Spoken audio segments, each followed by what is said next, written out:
আজকে আমরা দেখব কিভাবে কম্পিটিটর যদি তার সাবস্ক্রিপশনের প্রাইসিং চেঞ্জ করে তাহলে সেটা নোটিফিকেশন অটোমেটিকলি চলে আসে এবং গুগল সিটসে যেন আপডেট হয়ে যায়। আপনি এটার নোটিফিকেশন টেলিগ্রামে পেয়ে যাবেন। এটার প্রসেস হিসাবে আমরা সম্পূর্ণ প্রসেসটা দেখব এবং এই যে ওয়ার্ক ফ্লোটা এটা আমাদের যে রিসোর্স ওয়েবসাইট আছে সেখানে দিয়ে রাখবো। আপনারা চাইলে সেখান থেকে ইজিলি ডাউনলোড করে ব্যবহার করতে পারবেন। আর আজকে আমরা এটার জন্য ব্যবহার করব এয়ারড্রপকে। তো এয়ারড্রপের এপিআই এবং এটার নিয়ে কানেকশন করার বিষয়টা সম্পূর্ণ প্রসেসটা আমি আপনাদের সুন্দরভাবে তুলে ধরবো। তো চলুন শুরু করি।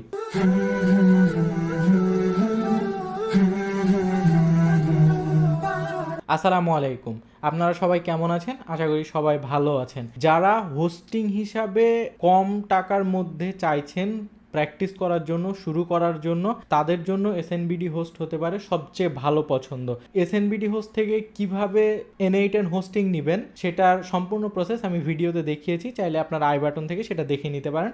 এবং এছাড়াও ডেসক্রিপশানে লিঙ্ক এবং কুপন কোড দুটাই দেওয়া আছে, আপনারা চাইলে সেখান থেকে নিয়ে ব্যবহার করতে পারেন। এখনও তাদের 40% ডিসকাউন্ট চলছে, এটা 10 তারিখের মধ্যে শেষ হয়ে যাবে। তাই 1 বছরের জন্য N8N হোস্টিং আপনারা এখন নিতে পারবেন মাত্র 1320 টাকায়। তাই আপনার শেখার পথকে যদি আরও সহজ করতে চান, স্মুথ করতে চান, অবশ্যই এসএনবিডি হোস্টকে দেখতে পারেন। আপনারা আমার N8N এর যে ড্যাশবোর্ড অর্থাৎ ওয়ার্কফ্লো ড্যাশবোর্ড সেটা দেখতে পাচ্ছেন এবং এটা সম্পূর্ণ তৈরি করাই আছে। এখানে আমি জাস্ট প্রসেসগুলো আপনাদের এক্সপ্লেইন করব।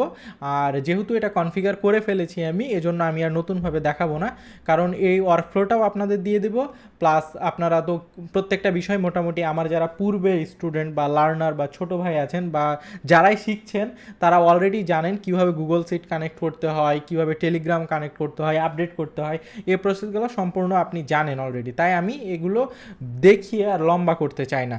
তো প্রথমে আমরা কি নিয়েছি, হোয়েন ক্লিকিং, অর্থাৎ যখনই আমরা এটা এক্সিকিউট করব তখন এটা রান হবে। তো এইটা আপনারা আপনাদের পছন্দ মতো করতে পারেন। যেমন এখানে আপনি শিডিউল ট্রিগার ব্যবহার করতে পারেন যে প্রত্যেক দিন একবার চেক হবে, অথবা আপনি মেসেজের মাধ্যমে করতে পারেন, অথবা টেলিগ্রামের মাধ্যমে করতে পারেন, অ্যাজ ইউ কমফোর্টেবল, যেটা আপনি পছন্দ করেন। তো এরপর আমরা গেট সিট ব্যবহার করেছি। তো এটার জন্য আমি যদি সিটটা আপনাদের দেখাই, এটা হচ্ছে টোটাল সিট। আমি এই ইনফরমেশনগুলো ডিলিট করি কারণ আমি একবার টেস্ট করে দেখেছি। এখানে আছে কি প্রাইসিং ইউআরএল, আমরা প্রাইসিং ইউআরএল হিসাবে নিয়েছি চ্যাট জিপিটির একটা সাবস্ক্রিপশন পেজ। এই যে দেখেন এখানে ওর সাবস্ক্রিপশন রিলেটেড ইনফরমেশনগুলো আছে। তো এখানে যদি ও কখনো প্রাইস ড্রপ করে তাহলে এটা নোটিফিকেশান আপনি পেয়ে যাবেন। তো এই জন্য আমরা আবার টেলিগ্রামে আসবো, সরি N8N ওয়ার্কফ্লো ড্যাশবোর্ডে আসবো। এখানে দেখেন অলরেডি আমি এটা দিয়ে রেখেছি। তো এখান থেকে আমি যদি এটা ওপেন করি তাহলে দেখেন এই যে সিট থেকে সম্পূর্ণ ইনফরমেশানগুলো পাবে। এখানে আমার ক্রেডেনশিয়াল দেওয়া আছে।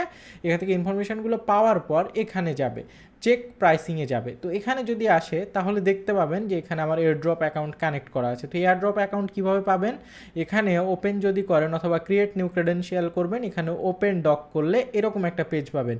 এখান থেকে নিচে আসবেন, দেখবেন যে এপিআইয়ের পর রিলেটেড রিসোর্স, এখানে এপিআই ডকুমেন্টেশনের বিষয় আছে। আরও নিচে যাবেন এবং এখানে এয়ারড্রপ পোর্টাল আছে। তো এই এয়ারড্রপ পোর্টালে যদি যান, এখান থেকে আপনি এয়ারড্রপের এরকম ড্যাশবোর্ডে আসবেন। এখান থেকে যা সাইন ইন করে নিলে এপিআই কি ক্রিয়েট করতে পারবেন। এপিআই কি ক্রিয়েট করে কপি করে এখানে জাস্ট পেস্ট করে দিলেই আপনার ক্রেডেনশিয়ালটা কানেক্ট হয়ে যাবে। এরপরে আমরা রিসোর্স হিসাবে এক্সিকিউশন ব্যবহার করব। এরপরে অপারেশন হিসাবে কোয়েরি পেজ ব্যবহার করব। সেশন মোড এটা অটোমেটিক্যালি থাকবে, এটা অটোমেটিক্যালি করে রাখবেন। এরপরে ইউআরএল কোনটা, আমরা এখান থেকে এই যে প্রাইসিং ইউআরএল পেয়েছি সেটা এখানে দেওয়া আছে। এরপরে আমরা নিচে আসবো, এখান থেকে অটো টার্মিনেট সেশন এটা করে দেবো। এরপরে এখানে একটা প্রম্পট আছে, সেই প্রম্পটটা আপনারা দিয়ে রাখবেন সামারাইজেশন করার জন্য। হ্যাঁ, এরপরে অ্যাডিশনাল ফিল্ড হিসাবে আমরা জেসন আউটপুট স্কিমা দিব, অর্থাৎ এই অনুযায়ী যাতে আমরা ডেটাটা পাই সেই জন্য। তো এটাও আপনারা পেয়ে যাবেন রিসোর্সের মধ্যে, যেহেতু আমি ফুল ওয়ার্কফ্লোটাই দিব তাই কোনো টেনশন করার কিচ্ছু নাই। এরপরে আমরা মার্জ নিব। মার্জ নেওয়ার কারণ হচ্ছে এই ইনফরমেশান এবং এই ইনফরমেশান দুইটাকেই আমরা নিব, কারণ এই ইনফরমেশান এই যে সিটসে যে ইনফরমেশান আছে এটা দিয়েই কিন্তু আমরা আপডেট করব, তাই না? সেই জন্য তো মার্জে নেওয়ার পর মার্জের কি নিয়েছি, আমরা দুটাকে জাস্ট কম্বাইন করেছি, আর কিছুই না।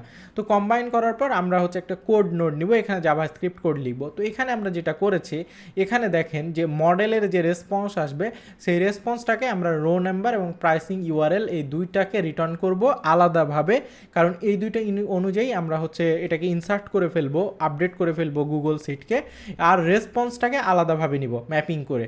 তো এটা নেওয়ার জন্য এটা প্রাসার রেসপন্সটাকে ব্যবহার করেছি। তারপরে সিমিলার ভ্যালুগুলোকে ফিল্টার আউট করবো এখান থেকে। আপনার যদি দেখেন স্ট্যাটাসটাকে যদি ডাজ নট কন্টেন্ট সিমিলার হয়, এটা আমরা ফিল্টার আউট করে নিব এখান থেকে। করার পর আমরা যাব হচ্ছে আপডেটে। তো আপডেটে যদি আসি তাহলে আমরা দেখতে পাবো যে এখান থেকে আমরা যদি এখানে যাই, সেম সিট সিলেক্ট করা আছে ক্যান্ডিডেটস। এরপরে দেখেন এই যে এখানে আমি রো নাম্বার দিয়ে ম্যাচ করিয়েছি, এরপরে এই ইনফরমেশনগুলো আপডেট করেছি, প্রাইসিং সামারি প্লাস এই যে এখানে এটা ডাইনামিক্যালি নাও নিয়ে নিয়েছি যাতে ডেটটা ইনসার্ট হয়ে যায়। এরপরে আমরা টেলিগ্রাম নিয়েছি আমরা আউটপুট হিসাবে নেওয়ার জন্য, এখানে জাস্ট সব ইনফরমেশনগুলো দিয়ে রেখেছি, প্লাস এখানে চ্যাট আইডি দিয়েছি, আর ক্রিডেন্সিয়াল তো কানেক্ট করার বিষয়টা আপনারা অলরেডি জানেন। তো এবার আমি যদি সেভ করি এবং এক্সিকিউট করে দেখি, সবগুলো যদি ঠিক থাকে তাহলে আশা করছি কোনো সমস্যা হবে না। আর এই ফাঁকে যদি এখনও চান যে আপনার শেখার পথকে সহজ করবেন তাহলে এসএনবিডি দেখতে পারেন, কারণ তারা মাত্র 1320 টাকায় দিচ্ছে 1 বছরের জন্য N8N হোস্টিং। আর কিভাবে নেবেন সম্পূর্ণ প্রসেস আছে, কুপন কোড স্ক্রিনে দেওয়া থাকবে IS40, মানে 40% ডিসকাউন্টের জন্য, আর লিঙ্ক ডেসক্রিপশানে, কুপন কোডও ডেসক্রিপশানে আছে। তো আমরা এই প্রসেসটা দেখি, ততক্ষণে আপনারা চাইলে সাবস্ক্রাইব করে রাখতে পারেন অটোমেশন রিলেটেড এই ধরনের ভিডিও দেখার জন্য।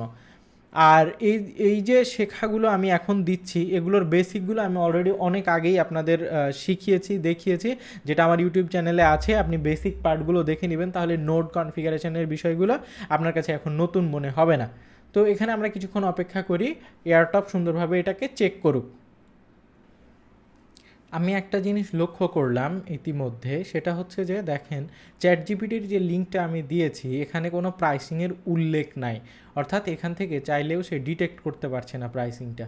তো সেজন্য আমি আরেকটা নিলাম, এই যে দেখেন ট্যাপমার্ট, এটা একটা খেলা দেখার ওয়েবসাইট বাংলাদেশি সম্ভবত। তো এখানে প্রাইসিংগুলো উল্লেখ আছে, তো আমরা এই লিঙ্কটা দেখি ব্যবহার করে এটা কাজ করে কিনা। তো আমরা এখান থেকে এই আগেরটাকে রিমুভ করে ফেলবো, রিমুভ করার পর আমরা নতুনটাকে এখানে ইনসার্ট করব, দেখি এটা দিয়ে কাজ হয় কিনা। মানে আপনারা যখন আপনার কম্পিটিটর নিয়ে অ্যানালাইসিস করবেন তখন লিঙ্কের ব্যাপারে আমার চাইতে আপনাদের যে কম্পিটিটর হবে সেই সম্পর্কে আপনারা ভালো জানবেন, তাই না? এবার আমরা এক্সিকিউট করে দেখি যে এটা সম্পর্কে সে ধারণা নিতে পারে কিনা বা সঠিকভাবে অ্যানালাইসিস করতে পারে কিনা এয়ারটপ। তো এবার আমরা কিছুক্ষণ অপেক্ষা করব, এই সময়ের মধ্যে আশা করছি সে অ্যানালাইসিস করে আমাদের আউটপুট দিতে পারবে। দেখেন সম্পূর্ণ হয়ে গেছে। এয়ারটপ কিছুটা সময় নিয়েছে কারণ তাকে সম্পূর্ণ বিষয়গুলো অ্যানালাইসিস করতে হয়। তো এবার আমরা যদি এখানে আসি, দেখেন এখানে সে হচ্ছে ইনফরমেশান দিয়েছে, তারপরে এখানে ডেট দিয়েছে। তো এইভাবে আপনারা চাইলে করতে পারেন। তবে সবচেয়ে গুরুত্বপূর্ণ বিষয় হলো অনেক সময় এটা ফেল করার জন্য যেটা করতে হবে আপনাদের সেটা হচ্ছে যে প্রপারলি লিঙ্ক খুঁজে বের করতে হবে যেগুলো আপনাদের কম্পিটিটর হবে সেটা। তো সঠিকভাবে যদি সেটা অ্যানালাইসিস করতে না পারেন তাহলে কিন্তু হবে না। দেখেন প্রত্যেকটাই সুন্দরভাবে চলে এসেছে আমার। তো সবাই ভালো থাকবেন, আশা করি আপনারা বুঝতে পেরেছেন। আর এটা আপনাদের দিয়েই দেওয়া হবে, তাই আশা করছি যে শেখার ক্ষেত্রে কোনো সমস্যা হবে না। সবাই ভালো থাকবেন, আসসালামু আলাইকুম।